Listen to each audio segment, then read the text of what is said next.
Fala aí, TI Hackers! Sejam bem-vindos, sejam bem-vindas a mais um podcast do The Walking Tech, o seu podcast semanal de tecnologia, provocações, empreendedorismo, carreiras e mais baboseiras do que as nossas pílulas semanais. Oferecimento PMG Academy e iTrust. Esse podcast é patrocinado pela BRQ Digital Solutions. Fala aí, meu amigo Parça Gimenez, tudo bom contigo? Fala aí, Dri, beleza? E aí, tá protegido hoje ou não?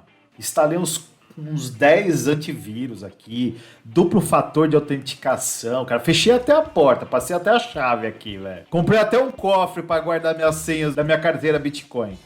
Falar nisso, eu lembrei de uma coisa que eu vi outro dia, cara. O cara mandou gravar, sabe aquelas as 12 frases lá? E ele mandou gravar numa medalha de aço, velho. Você acredita nisso? Numa medalha de aço e guarda onde? No cofre ou na gaveta? No cofre. Tá certo.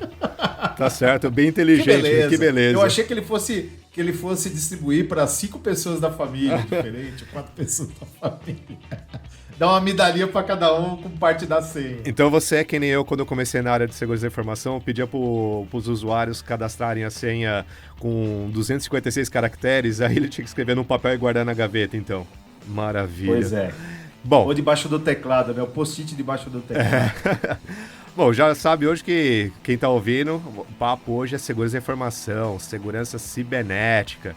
Então, para você que tá ouvindo, você sabe que se você realmente está seguro, se você confia na internet, nos grandes players de mercado, saiba que você é passível e fácil vítima de crimes cibernéticos. Hoje o que a gente vai ouvir é sobre isso hoje na nosso bate-papo. E, Gi, queria te falar uma coisa, falar em segurança cibernética. Você sabe aí que acabei de lançar um livro de segurança cibernética. Sim, eu vi, tá bombando, né? Show, best-seller. Best-seller. Mas você sabe por que eu não desenvolvi o curso, só publiquei o livro?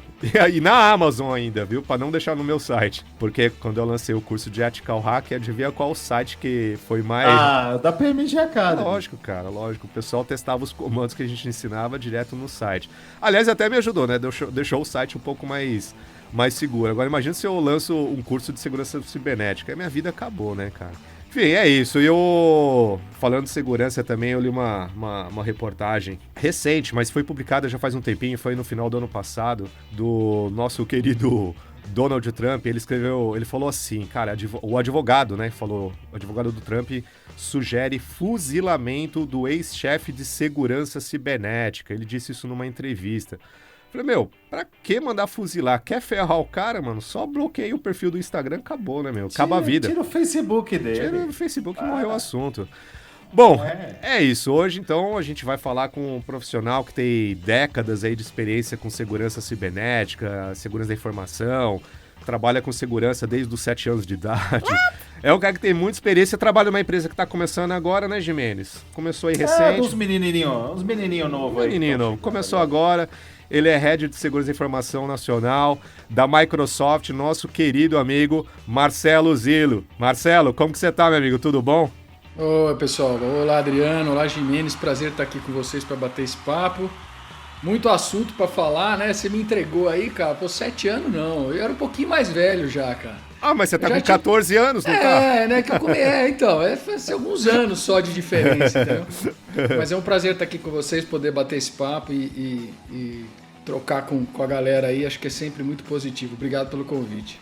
Eu que agradeço. Marcelo, já conta mais ou menos aí a tua trajetória para chegar até onde você chegou, as empresas que você passou, as porcarias que você já fez, as bobagens, as coisas boas.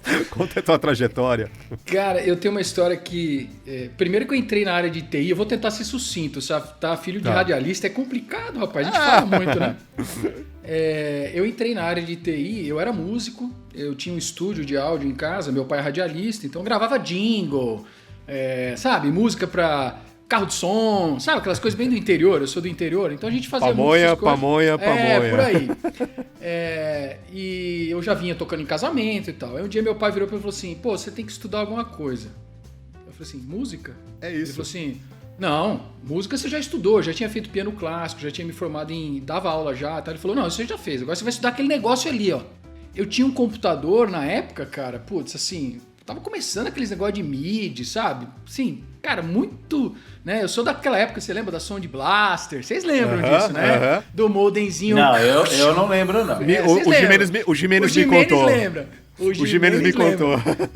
E aí eu entrei na faculdade de engenharia de computação, primeiro ano. Da minha turma, tinha muita gente que já tinha experiência na área e tal. E aí, cara, eu comecei a trabalhar numa loja de informática aqui em Jundiaí, onde eu moro.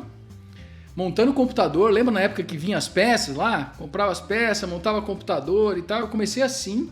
E aí comecei a ter contato com algumas empresas. Fui trabalhar numa empresa do Grupo Itaú, que é uma indústria química.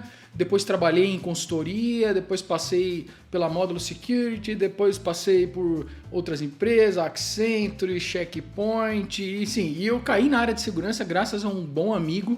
O meu segundo emprego foi ele que arrumou, eu trabalhava nessa loja de informática, ele falou, cara, você vai trabalhar nessa empresa aqui, eu vou mandar seu currículo para lá. Eu falei, cara, eu não tenho experiência, acho que os caras vão me contratar? E me contrataram, júnior na época, eu entrei e eles estavam começando a discutir instalação de internet na empresa. Vai vendo. Naquela época que internet era o quê? 512. Não é 512 mega, não. 512K, né? Então, assim, aqueles links pequenininhos e tal. Só que era uma primeira implantação, ia ter um proxy. Olha as coisas, cara, um proxy para navegar na internet, não sei o quê.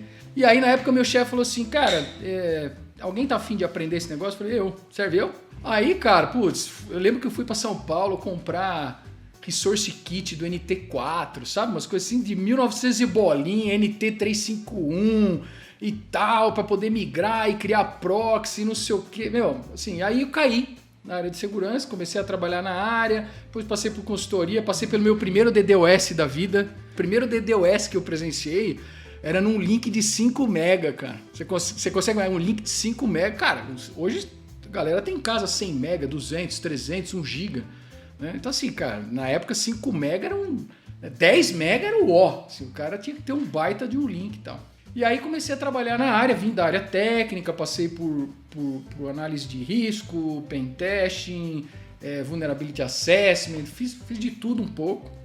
E aí alguns anos depois na Módulo tem um cara que aí eu vou entregar ele aqui, o Marco Julião, grande amigo e mestre, se ele estiver ouvindo, que me ajudou a fazer uma transição de carreira. Na época eu era o que no mercado chama de individual contributor, era um cara que era consultor e tal. Ele falou pra mim, pô, você não tá afim de assumir um time aqui, um projeto? Eu falei, não, cara, eu gosto, me deixa com o teclado aqui. Eu e o teclado a gente se entende, tá beleza. E aí ele falou, não, cara, vamos tentar, e me ajudou a fazer um processo de transição. No começo foi difícil, não vou mentir não, sempre é difícil as mudanças, mas aí caí na área de gestão, né, de times, e passei por banco também, como head de segurança. Passei por outro provedor de serviços de nuvem antes de chegar na Microsoft. E estou na Microsoft exatamente há um ano e pouquinho. Entrei em junho do ano passado. E, cara, muita coisa legal acontecendo. O mercado super aquecido de cibersegurança. A nossa região aqui muito aquecida. Assim, a gente fez uma pesquisa ano passado aqui na Microsoft com 640 empresas na América Latina. E a gente perguntou para essas empresas várias coisas. Entre elas, se elas tinham percebido que aumentou o volume de ataques após a pandemia. E 1 em cada 3 disseram que sim, que aumentou o volume. Então assim, a guerra cibernética ela existe, cara. Ela é real, né? Assim, é que às vezes a gente não percebe no dia a dia, mas para quem está na área de segurança há um tempinho já, a gente já vem falando disso há muito tempo. Quem quiser voltar um pouquinho para trás aí, procura por Stuxnet, né? Aquele primeiro vírus que tinha como objetivo comprometer plantas industriais de enriquecimento de urânio. Olha que negócio louco, cara. Um vírus de computador que usava vários zero days e vulnerabilidades. E isso não é de hoje não, hein? Isso é de vários anos atrás. Então, isso já vem acontecendo. A gente percebe que isso é uma realidade. Cada vez mais os governos estão preocupados com isso, as autoridades estão preocupadas com isso. Acho que o Brasil tem aí um bom exemplo com a própria LGPD, que reforça muitas coisas e aspectos de segurança que as empresas têm que tratar. As empresas têm que se preparar e nós, usuários, também, né? Como você falou, nós podemos ser vítimas. Ô Zilo, deixa eu fazer uma pergunta para você. Sabe aquela sensação que a gente tem depois que a gente compra um carro? Você fala, porra, ninguém tem esse carro, eu vou comprar esse carro aqui para me diferenciar dos outros. Aí depois você compra o carro, você sai na rua, parece que todo mundo comprou um carro que nem o seu. A gente está falando muito de segurança cibernética, é nesse sentido mesmo? É porque o pessoal está colocando muito foco, todos os olhares estão em cima disso, ou realmente é um dado, é um fato, são números que estão mostrando isso? Olha, eu vou te dizer assim, como eu te falei, a gente fez uma pesquisa em Latam, a Microsoft também fez uma pesquisa global, que a gente chama de Digital Defense Report, e o sentimento é o mesmo. E aí eu vou te dar uma ideia de números da própria Microsoft, tá?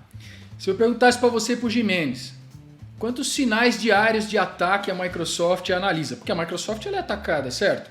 É uma empresa que está conectada à internet, grandes clientes usando o ambiente de nuvem, então a empresa ela é atacada. Quantos sinais diários? Diários? 10 milhões. Ah, é chutar alto pra caramba. Mais. Pode chutar mais. Muda a casa. Mais que 10 milhões? Nossa. 20 milhões? Mais. 1 bilhão, 1 bilhão. 8 trilhões. Isso é por dia? 8 trilhões de sinais de ataques diários que são avaliados pelo Security Operations Center. E obviamente que tem todo um modelo de orquestração por trás, de automação, de uso de machine learning, de inteligência artificial. Tem um conjunto de coisas aí por trás disso para ajudar a tratar esses temas. Mas você imagina, 8 trilhões. E se eu falar para você, antes da pandemia, esse número era bem menor. Ele não era de 8 trilhões, ele era ao redor de 2,5, 3. Tranquilo. Então veja, tranquilo também, né? Mas você veja como aumentou, né? Então, e assim, você olha também outras pesquisas, cara, e com os clientes que eu falo, com os CISOs, com os gerentes de segurança, com as equipes que eu falo, essa é uma pergunta que eu sempre faço até para ter o sentimento do field, né? O que está acontecendo no mundo real, né? Eu gosto de saber, cara, me fala o que está acontecendo no campo de batalha.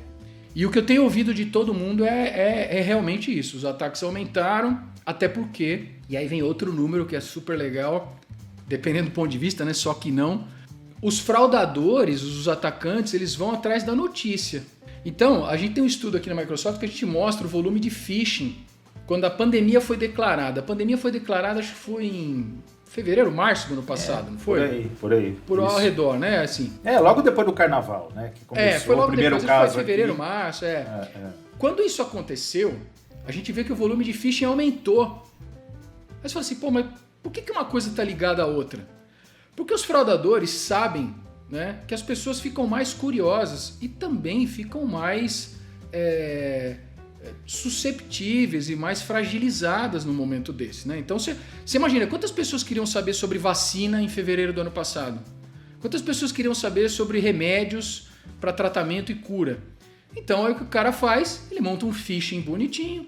Para quem não lembra, aquele phishing é aquele e-mail caprichado, aquela história de porque tem erro de português. É bem menos agora, os caras estão caprichosos, viu? Então montam um domínio muito parecido com o real, manda lá uma notícia. Pô, e aí você imagina, o usuário em casa, usando um computador pessoal às vezes para trabalhar, que muitas vezes não tem todas as medidas de segurança, e esse é outro número que é interessante. 70% das empresas na América Latina tiveram que liberar o uso de Bring Your Own Device.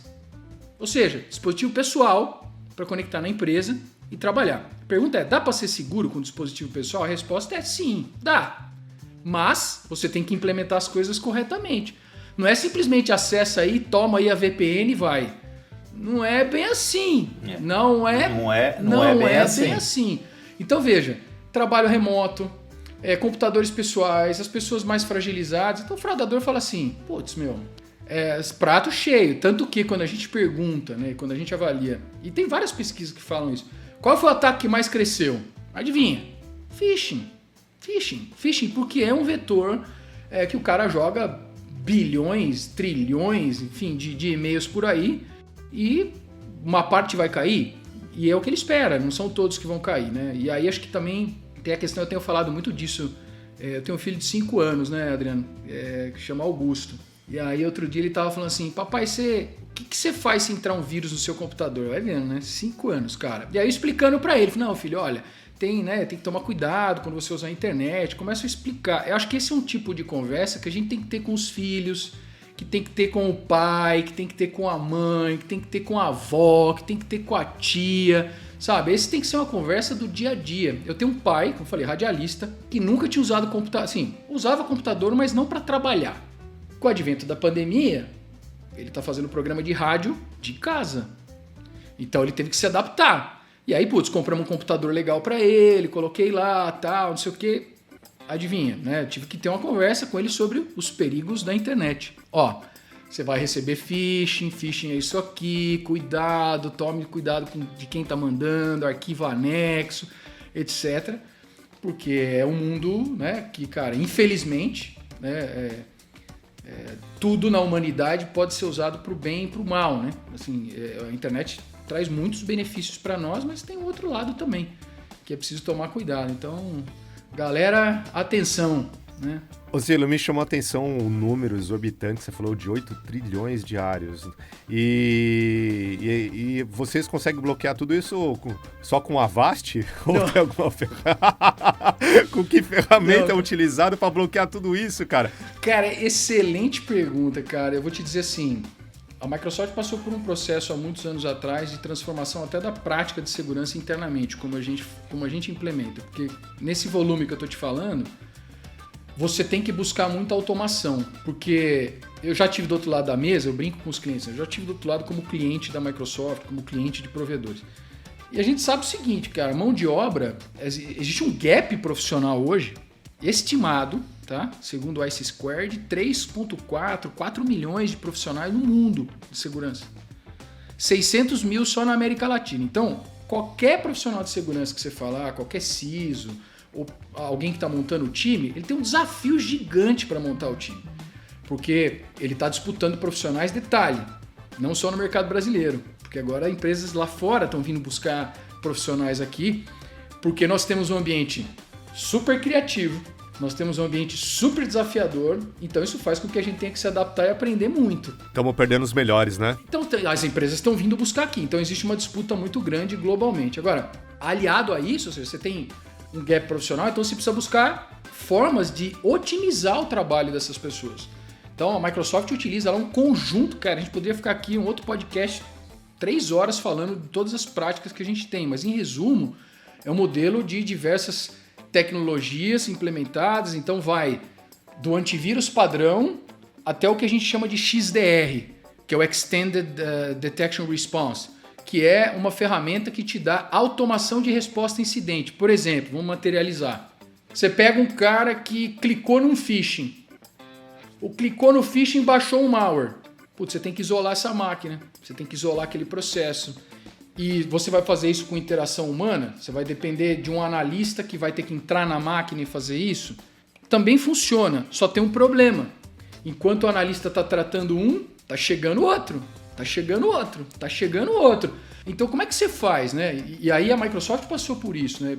A gente até fala aqui que a Microsoft usa Machine Learning on the Edge, né? Inteligência artificial e óbvio, inteligência artificial com inteligência humana, né? A gente tem que lembrar que não é substituir, é um trabalho conjunto, é ajudar a você poder responder mais eventos e tudo mais. Então, entra para um conjunto de práticas, é a proteção da endpoint, é a proteção do dispositivo pessoal. Na Microsoft eu posso usar meu computador pessoal ou meu computador corporativo. Os dois eu posso usar para acessar o ambiente, mas existem critérios. Então quando eu estou usando meu computador pessoal, ele passa por uma análise. Tem antivírus instalado, está com o patch atualizado, está com configurações de segurança padrão, etc. Se não tiver, simplesmente eu não vou ter possibilidade de usar meu computador. Então existem alguns critérios que são implementados aí com todas essas ferramentas que eu falei. A gente tem, aqui na Microsoft, a gente usa 4 grandes pilares de tecnologias, né? A gente fala, gestão de identidade é o primeiro. Hoje em dia, né, a gente estava falando aí, o Jimenez estava falando no começo aí sobre senha e tal. A gente vem falando muito sobre uma questão do mundo sem senha. Eu, por exemplo, eu não lembro a minha senha da Microsoft. Se você me perguntasse, eu não vou saber, porque na verdade existe todo um processo de autenticação que usa reconhecimento facial, reconhecimento biométrico, PIN, proteção local da credencial, tem todo um mecanismo que é adotado para que fique fácil eu me autenticar de uma forma segura e sem gerar muita fricção para o usuário. Então, identidade é um pilar que tem que ser tratado muito bem. A Microsoft tem várias soluções que a gente também usa no modelo Eat Your Own Dog Food, né? Assim, a gente usa soluções que a gente desenvolve. Então, identidade, detecção de vulnerabilidades e aí de ameaças em geral, né? Então, falei, por exemplo, detectei uma máquina que clicou no phishing. Eu tenho que automaticamente responder isso. E aí tem várias soluções, desde correlação de evento, de machine learning. E uma coisa que me surpreendeu, tá? E talvez surpreenda o pessoal que vai ouvir, que está nos ouvindo aí. As soluções Microsoft não foram desenhadas para proteger só ambientes Microsoft. Para mim foi uma surpresa quando eu entrei na Microsoft. Porque eu imaginava assim, soluções Microsoft é para proteger ambiente Microsoft. Vamos resolver dentro de casa. As soluções foram desenvolvidas para atender, por exemplo, a nossa solução de endpoint, ela funciona em Linux, macOS, Android, iOS, soluções de proteção de nuvem, Azure, AWS, GCP. Então, assim, existe um modelo que é, cara, realmente ser multi-cloud, ser multi-platform, porque as empresas têm de tudo, né? Assim, o pessoal que está nos ouvindo, empresa pequena, média e grande, você pega uma empresa de mais de 1.000 empregados, o cara tem de tudo, né? Tem sistema legado, tem sistema novo, tem Windows, tem Linux, tem Mac, tem Android. E para nós que somos profissionais de segurança, a gente tem que proteger tudo. Eu costumo dizer que é uma luta em glória, porque o atacante ele precisa encontrar uma porta e nós precisamos defender todas. Então, assim, já é uma luta em glória, né, por si só, né? Então é um desafio bacana, mas no caso da Microsoft a gente passou realmente por um processo aí de adoção de muitas tecnologias e práticas para poder automatizar muita coisa e responder esses 8 trilhões de sinais de ataques diários aí, que é muita coisa. E se eu perguntasse para vocês, qual é a rede mais atacada? Xbox, Azure, 365? Essa eu sei. Xbox, molecada. Cara, isso é uma coisa... E nesse caso é legal, porque quando esses ataques acontecem, esses sinais nos ajudam a aprender como é que é o field. Quais são os ataques que estão acontecendo, quais são as ameaças que estão... quais são as vulnerabilidades que estão sendo exploradas, existe algum ataque novo, um malware novo no mercado, alguma técnica nova. E quando isso acontece, a gente internaliza isso e isso faz parte do nosso ciclo de produto. Então quando a gente aprende, a gente melhora as assinaturas, detecção, resposta, etc. E os clientes que usam a solução são beneficiados por 8 trilhões de sinais que a Microsoft recebe diariamente, 8 trilhões de sinais de ataque. Então quando isso acontece com a Microsoft, a gente não usa só para proteger a Microsoft, a gente usa para proteger todo o ecossistema. Então isso é bem legal. Para mim também foi uma surpresa bem... você consegue imaginar o tamanho do data lake, cara, de dados? É um negócio assim descomunal, cara, é muito grande. Eu fico imaginando também o arsenal de ethical hack que você tem aí dentro também, né? A gente tem aqui um modelo bem... que na época até de instituição financeira a gente já fazia isso, que é o modelo lá do Red Team, do Blue Team, né? Então pra galera que tá ouvindo a dança das cores, né? Os Power Rangers. Os Power Rangers azul. Da segurança da informação. Então a gente tem esse modelo de Red Team, de Blue Team e de Purple Team, vamos assim chamar, que é a mistura do azul e do vermelho. Olha, esse aí eu não tinha ouvido. Aí. E esse é muito legal, viu, Gimenez? Porque assim, quando você fala do perfil do profissional de segurança ofensiva, vamos assim chamar, é o cara que conhece as técnicas, que sabe...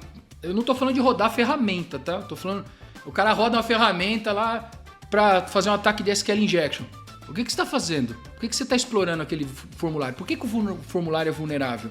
Né? O que está acontecendo no banco de dados? Como é que essa query chega no banco? Então, os profissionais de ofensivo têm uma mentalidade muito de achar o problema, né? Quero achar, comprometer, invadir e é isso aí. Né? Tanto que é um lado que a galera gosta muito. E os profissionais de Blue Team, que são de defesa, o que eles têm que fazer? Eles têm que se defender contra esse negócio. Então, são duas mentalidades que, trabalhando juntas, traz um ganho de conhecimento fenomenal. Porque você pega o conhecimento do cara que ataca, junta com o conhecimento do cara que defende, você está tendo aí a capacidade de trocar muito mais experiência e criar melhores mecanismos de proteção. Por quê? Porque às vezes o cara que ataca não sabe como é que eu configuro, um endpoint, um proxy, um CASB para detectar esse ataque. E o cara que defende às vezes não conhece o ataque. Então, por isso que se criou esse modelo de Purple Team. Na Microsoft a gente faz esses exercícios, tem vários times de Red Team espalhados por aí, tem vários times, mas com esse objetivo de aprender junto. Isso é muito legal. É isso que eu ia te falar. É uma curiosidade. Dentro desses times, né? Vamos imaginar o Purple Team. E eu tenho percebido que eles não trabalham mais só para a Microsoft. Tipo, eles trocam ideia com o pessoal. Olha, eu encontrei uma vulnerabilidade no Chrome. Eu tenho visto, eu li uma matéria outro dia sobre isso, porque o Facebook fez isso. O Facebook até saiu na Wired aí recentemente sobre isso, que o Facebook fez. Eles fizeram um teste, o cara entrou dentro do campus do Facebook com uma mochila e, sabe, falando que era tal pessoa, enfim, jogou um 7-1 lá. Lero, um 7-1. Os caras acessaram e, cara, o cara conseguiu apresentar uma exposição dentro do próprio campus do Facebook, olha só. E com isso ele compartilha, eu tava lendo a matéria que eles compartilham. Então eles se falam com o pessoal da Microsoft, com o Google, Facebook, enfim, essas Big Tech, eles se falam. Compartilham essas informações, porque pode te ajudar em algum momento, né, Zilo? E eu vou te dizer, viu, Gimenez, não só as Big Techs, mas você pega, por exemplo, instituições financeiras, telco, assim, a gente sempre fala em segurança que colaborar é fundamental. A Microsoft tem uma área aqui, eu tô contando um monte de novidade aqui, porque para mim também quando eu entrei foi novidade, né, então acho que é legal compartilhar com a galera. Nossa, a gente tá adorando, velho. A gente tem uma área aqui que se chama Digital Crime Unit, a unidade de crimes digitais. O que essa unidade faz? Essa unidade trabalha com polícia, com instituições, né, governamentais em vários países, são mais de 50 países no mundo, Brasil inclusive, a gente tem um time aqui de crimes digitais. Qual é o objetivo principal? Né? Não é fazer a perícia, mas é assim, como é que a gente ajuda a comunidade a combater o crime cibernético? Então, por exemplo, se detecta um tipo de ataque X que pode ter uma quadrilha Y por trás disso, e aí você precisa iniciar um processo de investigação. Tudo dentro dos modelos de conformidade, seguindo todas as leis, bonitinho. Mas por exemplo, um time que é multidisciplinar. Você tem gente de cybersecurity, você tem gente de analytics, você tem gente de machine learning, você tem gente de tecnologia, você tem vários advogados, meus amigos aqui. Então tem tudo isso trabalhando em conjunto para combater crime digital, que está muito na linha do que o Gimenez está falando, da colaboração. Né? Nós, profissionais de segurança, a gente precisa colaborar. E aqui, colaborar não significa mandar dado para lá e para cá. Significa trocar conhecimento. Aconteceu um ataque aqui desse tipo, esse é o comportamento e eu me defendi desse jeito. Que é o que você está falando. Aí, todos aprendem. Porque uma coisa é verdade, viu, Gimenez? Eu via isso muito quando eu estava do lado do cliente, e agora vejo aqui também. Um ataque que começa aqui no Brasil, 2 horas depois está em outro país de Latam. 3 horas depois está nos Estados Unidos. 4 horas depois chegou na Europa. Isso quando não chega minutos depois. Então, nesse mundo que a gente vive totalmente conectado, não tenha dúvida. É preciso colaborar mais, é preciso abrir assim, né, do ponto de vista prático, quais são as boas práticas que estão sendo adotadas, quais são os ataques mais comuns. E a comunidade no Brasil ela é muito ativa nisso, né? Eu vejo que existe tem várias pessoas aí, vários grupos trabalhando nesse modelo de compartilhamento de informações, MISP e tal, e algumas outras coisas aí, mas que sem dúvida é importantíssimo para trazer mais maturidade. É aquela história, né? Como eu falei, uma porta para eles e a gente tem que defender todas. Então a gente tem que se ajudar, né? O que configura um ataque ou um crime? O que configura? Putz, cara, essa foi sempre uma discussão bem calorosa, né? Agora, assim, a boa notícia para nós, né? Acho que até recentemente aí, se eu não me engano, foi no dia 27 de maio, se eu não me engano. Por que eu tô falando que é calorosa? Porque sempre tinha uma frente que dizia, olha, os crimes cibernéticos já estão devidamente categorizados e podem ser efetivamente punidos, etc. Aí tinha uma outra vertente que eu não sou advogado, os advogados que estiverem me ouvindo, me desculpem se eu estiver advogando, não é esse o meu objetivo, mas tinha uma outra vertente que muitas vezes dizia, não, as nossas leis não são muito boas, a gente não tem leis para prender cybercriminoso, etc, etc. Então você tinha as duas, pessoas dizendo que sim, tinha jurisprudência, e tem vários casos que isso aconteceu, mas tinha uma parte que dizia que não. A boa notícia é que agora em 27 de maio, se eu não me engano, saiu a Lei 14.155, que Lembra da Lei Carolina Dickmann? Sim. Lembra? Ela já tipificava algumas coisas, né? Assim, ela foi a primeira legislação que tratou de crimes digitais no Brasil, se eu não me engano, em 2012, se eu não estou equivocado com as datas, tá? Se eu errei as datas aí, vocês me desculpem. Mas isso aconteceu depois que ela teve um problema pessoal, né? Acho que o pessoal vai lembrar aí e tal. E naquela época, a pena, né, que foi definida nessa lei era uma pena de 3 meses a 1 ano de reclusão. Tá vendo? Tipificava um crime, mas prisão de 3 meses a 1 ano. Agora essa lei, que é a 14155, ela quadruplica a punição. Então, além de quadruplicar, né, ou seja, as penas ainda podem chegar a 8 anos de prisão, mais multa, especialmente em casos de agravamento, se os crimes forem praticados, por exemplo, através de um servidor fora do Brasil, de uma infraestrutura fora do Brasil, ou se for, por exemplo, vítima uma pessoa idosa ou vulnerável.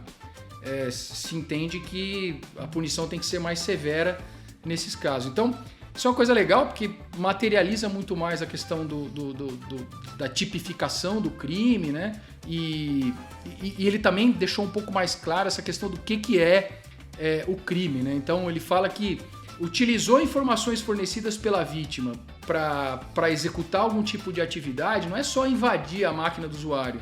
Né? Você tem um contexto também de, por exemplo, mandar um phishing, se o usuário cair no phishing e efetivamente isso gerar uma fraude ou você usar de forma indevida, é crime digital.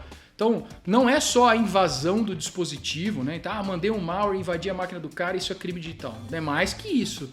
Né? Você pode ser incriminado em virtude de simplesmente ter comprometido a senha com phishing, por exemplo. Né? Então, acho que isso tipificou bem mais. Ou seja, basta engenharia social por si só já é considerado um crime cibernético. Acho que isso ajuda muito a gente e aí, obviamente, que toda aquela galera que dizia que não tinha punição e tal, também vê isso com bons olhos, porque é bom para o Brasil, acho que é bom para nós.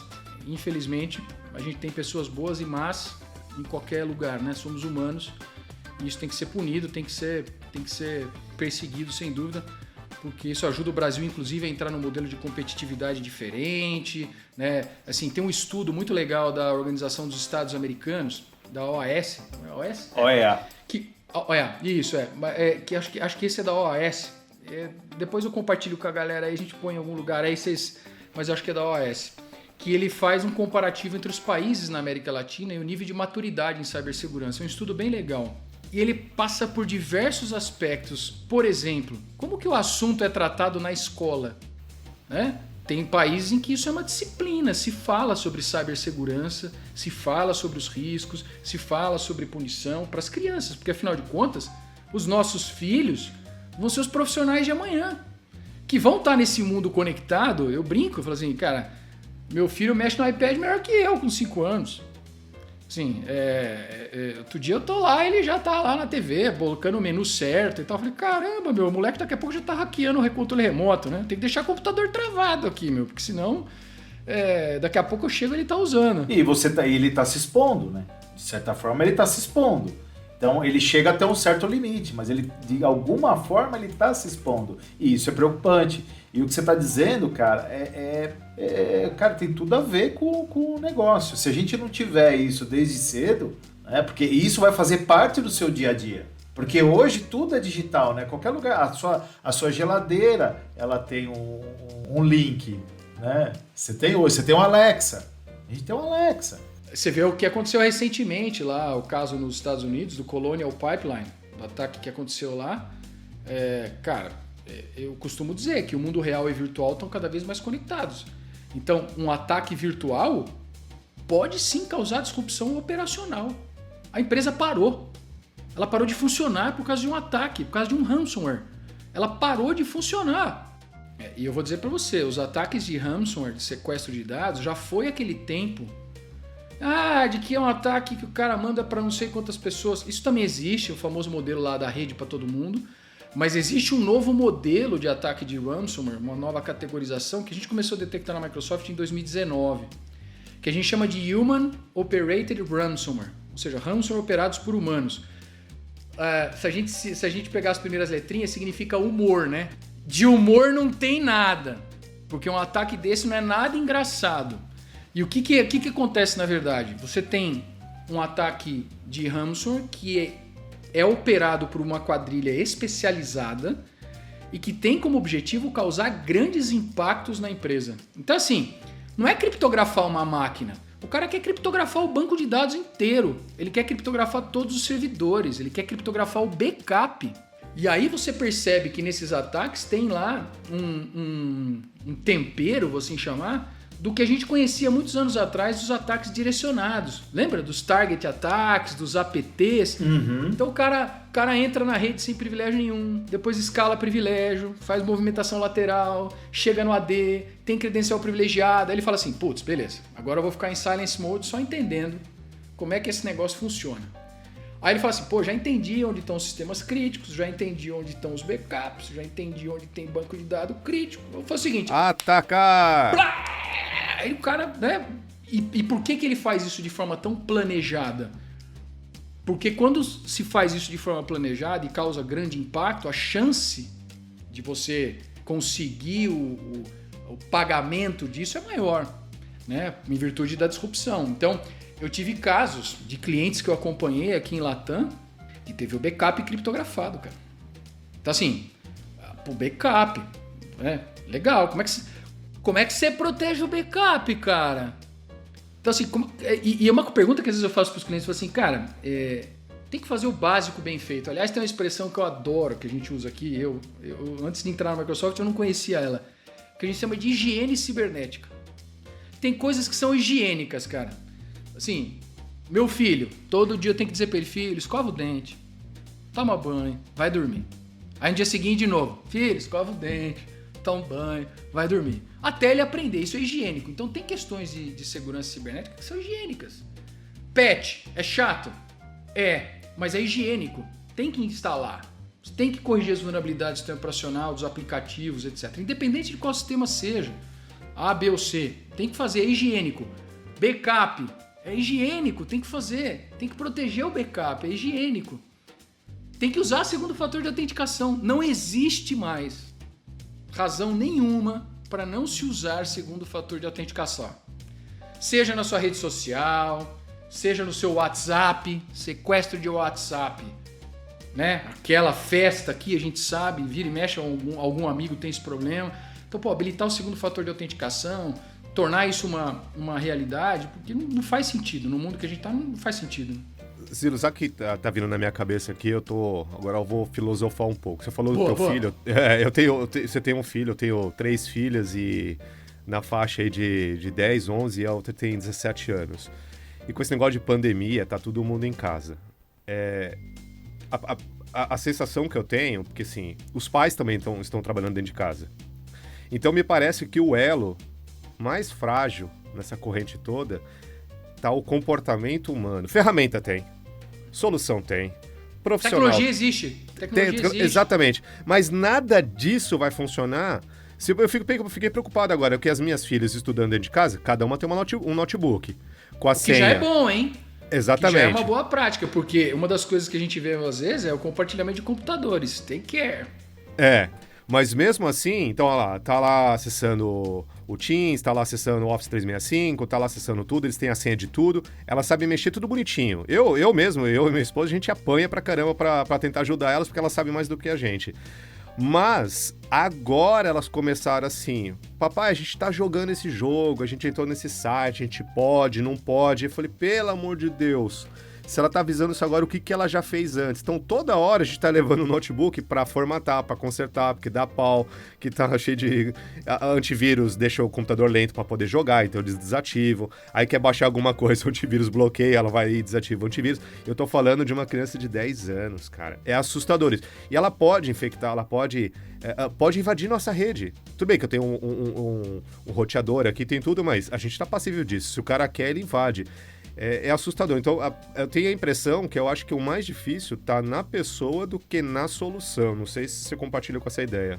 Cara, e compartilho e te digo mais, não só usuários finais, como nossos filhos, né, pai, mãe, que não são da área de tecnologia, mas também os profissionais de tecnologia. Porque os ataques eles podem ser muito o que a gente chama de direcionados. né? Se eu sei que o Adriano trabalha na empresa X e eu sei que ele é sysadmin, que ele é um cara que administra os ambientes críticos.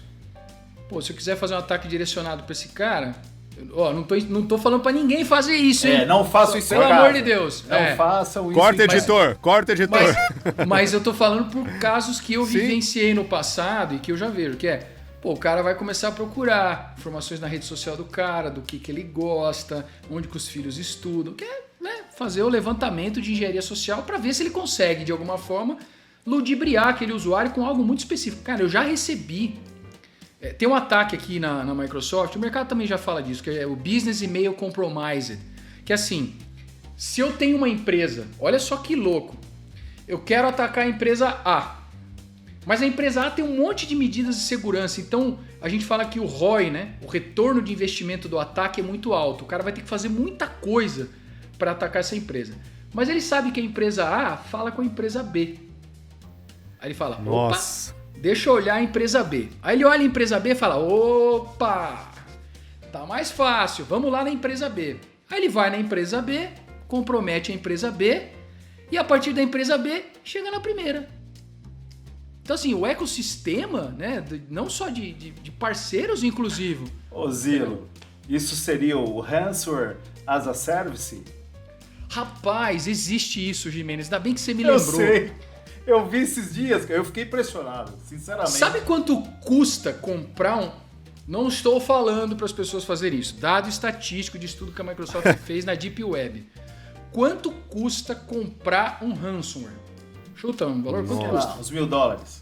$60. $66.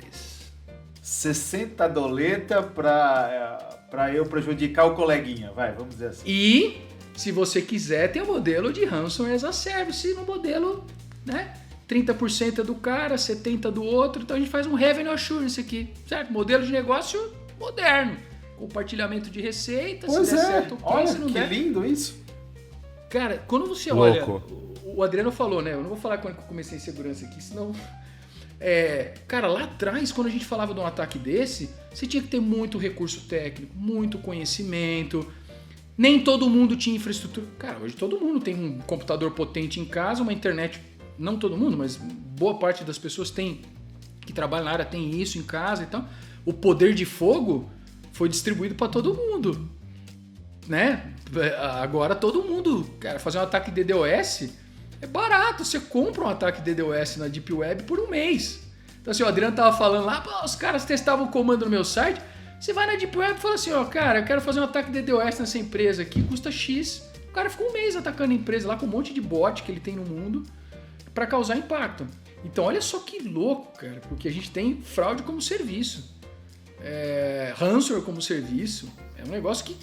Cara, eu li uma matéria sobre isso, eu fiquei impressionado, eu falei, eu vou comentar com o Zilo, você é da área, você conhece bem isso daí, porque, cara, não adianta você ter, assim, por mais que, não é que não adianta, por mais que você tenha, né, todo o mapeamento de risco, né, você se empenhou, você fez todo o trabalho, mas, cara...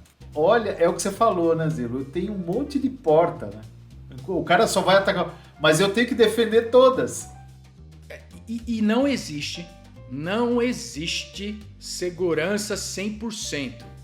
É uma questão de administrar o risco. Eu tinha um chefe que ele dizia assim, Zilo, quando a gente sai de casa, a gente corre risco. É verdade. Então, para fazer negócio, você corre risco. A questão é quanto risco você quer correr, quanto que faz sentido, quanto que não faz. E detalhe... Investimento. Eu tenho um amigo, eu não vou entregar ele aqui não, porque senão eu não vou entregar ele, mas ele fala assim, cara, tudo depende de dinheirinho. Você precisa investir, a empresa precisa colocar investimento em segurança, precisa ter um programa de segurança. Você não vai resolver todos os problemas de uma vez, mas tem que ter um plano e tem que começar. E assim, como é que você vai pedir investimento? Putz, você tem que saber quais são as joias da coroa, o que eu protejo primeiro, né? O que eu priorizo. O que é vital para o meu negócio? Porque eu falo que só tem dois tipos de empresas, Gimenez. As que foram atacadas e sabem e as que não sabem. Porque isso vai acontecer mais cedo ou mais tarde de alguma forma. E aí, mais do que proteger o ambiente, isso eu tenho falado com vários clientes, às vezes até com boards executivos, nesse sentido de As empresas têm que mudar o mindset, porque não dá para proteger mais. Você tem que ser resiliente. É diferente. Assim, vai atacar? Vai. Vai entrar? Vai. A questão é, quanto tempo eu levo para detectar? Quanto tempo eu levo para responder? Como que eu mitigo? E como que eu aprendo com isso? Então, é um desafio, cara. Eu tô ficando com medo dessa conversa. Não fica assustado. não. Eu vou implementar. Não, eu vou implementar um SOC aqui na minha casa. Aí em falar em SOC, você já passou por boas experiências de SOC, cara, aí, né, o Zilo? Pô, cara, eu trabalhei com um pessoal muito bom aí nas empresas onde eu passei. Tive o prazer, cara, de ter eu falava que era uma molecada faca na caveira, literalmente, sabe? Assim, putz, pegar um evento, investigar, fazer análise forense, dump de memória, análise reversa, identificar onde vinha. E é um negócio muito legal, que aí começa a se conectar com aquela questão do Red Team, do Blue Team, que você começa a entender melhor, pô, que técnica o cara tá usando. Putz, ele tá usando uma técnica de ocultamento de processo, ou tá colocando persistência dessa forma. E aí isso gera um cenário onde o SOC aprende de um jeito, cara, que... E o Security Operations Center tem que ser um ambiente que o cara tem que aprender todo dia. Aliás, é um caminho super legal para começar. Eu trabalhei em SOC também no momento da minha vida, montei alguns SOCs como analista na época ainda, depois eu tive a oportunidade de montar como gestor. Cara, eu costumo dizer, você quer ter um banho de realidade, vai para dentro de um SOC uma semana. Porque aí você vai olhar e falar assim, caramba, tá tudo isso acontecendo. E eu tinha um chefe, cara, eu achava o máximo. Ele falava assim, Zilo, como estamos? Eu falei assim, ó, fica frio, estão atacando a gente, mas tá tudo bem. Como? Eu falei, não, vou te mostrar. Olha aqui, ó. Tá tudo calmo, silencioso, mas não significa que nós não estamos com problema. E a galera do SOC segurando as coisas lá pelo... né? Porque às vezes é um pouco disso também. Esse é um desafio para a área de segurança, é mostrar valor, né? Porque, infelizmente... não a maioria, mas em alguns casos, a área de segurança só é lembrada quando tem um incidente. Isso é muito ruim, cara. Isso é muito ruim. Assim, a gente tem que fazer um trabalho onde a gente mostra que a gente está trabalhando mesmo sem ter incidente, né? Assim, eu não estou falando para ir lá... eu tinha uma prática, por exemplo, com um dos meus chefes, que eu tinha lá um reporte semanal para ele, falava das ameaças que estavam mais acontecendo, como é que a gente estava se protegendo, para dar visibilidade. Eu ouvi outro dia... de um presidente, de um CEO de uma instituição, e a gente estava numa reunião e ele perguntou assim, cara, como é que eu tenho mais visibilidade se eu tô resiliente ou não? Tô sendo atacado? Eu falei, com certeza você tá, mas eu não sei. Eu falei, então precisamos, né, te ajudar a ter visibilidade disso, porque quem tá perguntando isso para ele é o board, porque esse tema cibersegurança, pessoal, esse tema está na agenda dos presidentes. Tem duas pesquisas de duas das Big Four, que apresentaram que o tema Cybersecurity está como primeiro ou segundo tema na agenda de presidentes, de CEOs. Então, tá pegando fogo. A verdade é essa. E em termos de investimento, isso é uma pergunta, cara, que eu gostaria muito de saber. Porque tudo bem, tá na agenda. Mas, amigão, você que está lá no board, né? Quantos por cento do teu investimento que você vai investir? Porque segurança é investimento, não é custo. Exatamente. Isso que a gente tem que dizer. Não é custo. Proteção da marca. É isso daí. Reputação. Reputação, tem um monte de coisa que a gente nem não vou ser legal.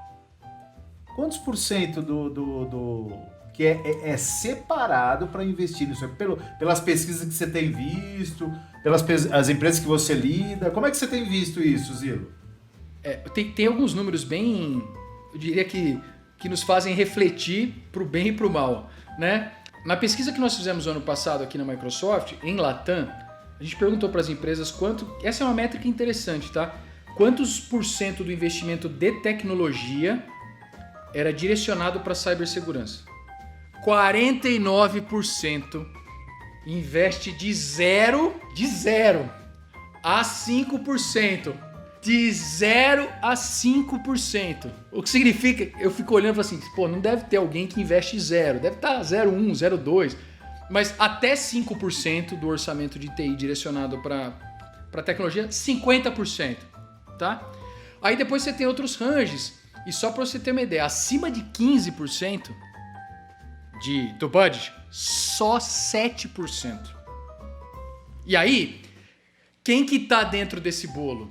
Normalmente empresas que são mais reguladas, que vêm tratando o tema há mais tempo, que tem uma prática de segurança mais madura. Porque assim, eu ouvi outro dia de um cliente, essa reunião foi muito aprendizado. Mas uma das coisas que eu ouvi, ele falou assim, não, dinheiro a gente tem para resolver tudo. Quero resolver tudo em um ano. Eu falei, mas seu time vai ter banda para fazer 60 projetos em um ano? Não vai ter. Não vai ter. Por mais que você queira fazer, não vai dar. Assim, porque a gente faz. Rapaz, você pode pôr, né, um timaço aqui dentro. Às vezes não dá. Chega uma hora que é aquela história, né? Não dá para um monte de gente trabalhando no mesmo lugar. Às vezes não significa que você vai aumentar a produtividade no mesmo volume. Então, assim, tem aí um espaço de investimento, que essa é uma métrica legal de olhar, que é percentual de budget de tecnologia que é direcionado para cibersegurança. Tem outras. Nos Estados Unidos se usa muito, por exemplo, uma métrica de volume de investimento por funcionário. Isso é uma métrica legal também. Porque você fala assim, putz, uma empresa que tem 1.000 funcionários, sei lá, investe X dólares por funcionário. Putz, isso é bom ou é ruim? Aí, obviamente, que todos os institutos de pesquisa aí, né, renomados têm alguns números que se encaixam aí. Mas essa é uma métrica legal de acompanhar também e ver quanto que você está investindo por funcionário. Porque, veja bem, você pega uma empresa que tem 1.000 empregados... Vamos imaginar, vamos fazer esse raciocínio. Você tem 1.000 colaboradores e os 1.000, vamos imaginar que os 1.000 têm uma conta no Office 365, tem uma conta do Microsoft 365. Para começar a conversa, todo mundo tem notebook. Então tem licença do Windows, do Microsoft 365, tem conta no AD, tem um antivírus. Você vai colocando isso daí por mês, né? Quanto fica esse headcount aí? Quanto custa? Quanto custa, porque a proteção, e essa é uma coisa que é um desafio para as áreas de segurança, quando você investe em segurança, você não está investindo, você está investindo para proteger a empresa e os usuários. Isso. Então, que tem que ter um centro de custo, aí cai na cabeça do cara de segurança, ele tem que arrumar budget, ir lá e vender, mas quando você está investindo por colaborador, te dá uma métrica bem interessante. Interessante mesmo, Zilo. A conversa talvez seja até mais fácil de você sustentar. Não é verdade? Até pela área de negócio, aquelas áreas que estão no front, no back-office, enfim, a gente tem dentro da empresa o que é vital ou não, enfim, você pode sustentar até de uma outra forma, né? Até viabilizar mais fácil o investimento. Bom, Zilo, a conversa tá maravilhosa, mas a gente vai ter que fechar o boteco. Já acabou a cerveja, já, mano? Acabou a cerveja. Vai ter que fechar o boteco. Não, mas eu queria encerrar, cara, com uma pergunta. Você dá a dica, o toque para aquele pequeno empresário, para aquela pequena empresa que ele deseja implementar um processo, um procedimento técnico, ferramenta. Para quem está começando, que não tem um grande investimento, a gente está falando agora de dinheiro, então me veio isso, deixa eu perguntar para o Zilo. Qual seria a melhor estratégia de cybersecurity para poder suportar, principalmente nesse momento de transformação digital? Qual que é a dica que você dá, o conselho? Se eu pudesse dar, assim, né, o que eu chamo de conselho da vovozinha, né, que a minha avó me daria, grande parte dessas empresas, né, ou já foram para a nuvem, ou estão indo para a nuvem. Porque no processo de transformação digital, foi um caminho natural das empresas permitirem que os funcionários trabalhassem remotamente. Então, minha dica é: usem os recursos de segurança que estão nativos disponíveis no ambiente de nuvem. Você quer ver segundo fator de autenticação. Quem usa a plataforma Microsoft tem o MFA lá sem custo adicional. Sabe quantos % dos clientes Microsoft usam essa funcionalidade? Chuta, último número do papo. Eu uso. Eu também uso. Mas eu também uso, então assim... então aqui é 100%, mas aqui não vale. Não, eu vou, sei lá, metade. 18%. Tá? 18%. Ou seja, de novo, tem um espaço. Então, o meu recado para as empresas pequenas começa com o segundo fator de autenticação, cara. Sim, é básico, é higiênico. E use soluções que já estão disponíveis na nuvem. Não tenta reinventar a roda, sabe? Comprar solução A, B ou C. Ok, pode ser uma estratégia também. Mas putz, você vai ter que implementar isso, vai ter que configurar, vai ter que dar manutenção, fazer tuning. E no final do dia, você tem que ter foco no seu negócio. Então, minha dica é usem segurança e controles e boas práticas que já estão disponíveis na nuvem. Você vai sair ganhando sem dúvida. Sensacional, sensacional. Marcelo Zillo, quero te agradecer demais a tua presença, agradecer o teu tempo, sua disposição em estar batendo esse papo junto com a gente. De verdade, obrigado mesmo. E Jimenez, de 0 a 15. Nossa, impagável, cara. Pelo amor de Deus, hein? Sensacional, né, cara? O cachê vai ter que dar um percentual a mais aí no cachê, Tem não. Adriano. Beleza, obrigado por todo mundo por nos ouvir até aqui. Não esqueçam de curtir os vídeos, o podcast completo da entrevista que a gente vai publicar nas redes sociais, no YouTube, no Instagram e no próprio site do The Walking Tech. E se você achou que essa entrevista foi legal, show de bola, então divulgue e compartilhe com os amiguinhos. Obrigado por nos ouvir até aqui. Meu nome é Adriano Martins. E eu sou Luiz Jimenez. Até o próximo episódio do podcast semanal do The Walking Tech, patrocinado pela PMG Academy. Falou, TI Hackers!